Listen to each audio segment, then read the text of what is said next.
Hill with Celebrating Home. Here today, once again, to share one of my favorite recipes and rock your bean pot.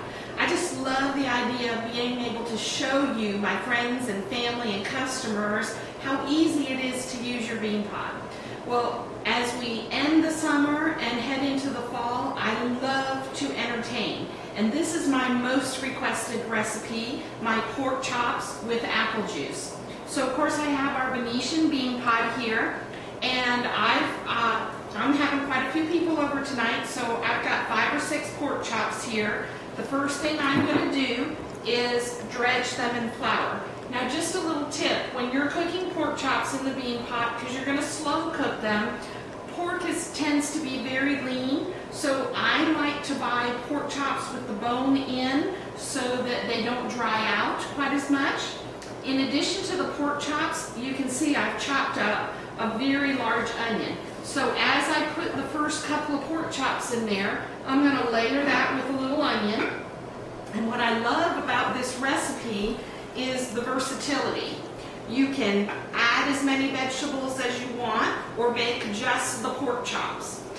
I'm coating it, dredging it with flour, as I said a little bit earlier, and the reason for that is this flour is going to mix with the apple juice. We're going to add at the end, and it's going to give it that wonderful gravy. It's going to make that gravy all on its own.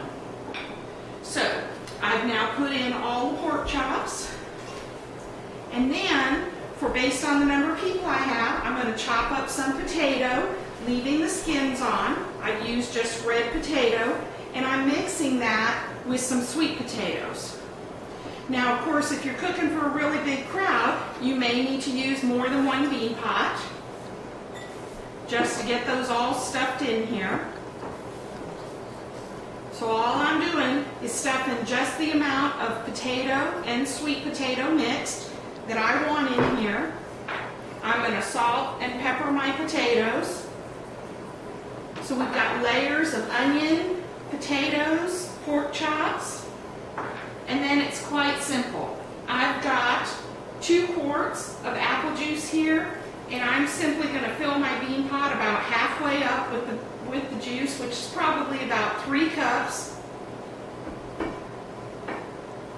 I'm going to put the lid on, and this is going to go in the oven. Now this is just going to make the house smell wonderful, which is really appealing when you have company. Of course, I'm doing this way ahead. It's 3 o'clock right now. My company's not due till 6:30, so I'm going to bake this at 350 for about 3 hours. If I needed it quicker, I could turn it up to 400 for about an hour, hour and a half. If I wanted to, I could add green beans or cabbage or anything. I could make this for 2, or I could make this for a crowd. I love this recipe because it just comes out so moist and tender, and it does very well as leftovers. So I hope you enjoy this too.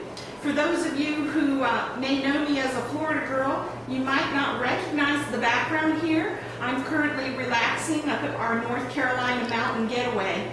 So I hope you enjoy this recipe today, and I hope you'll be back for our next segment. Have a great afternoon.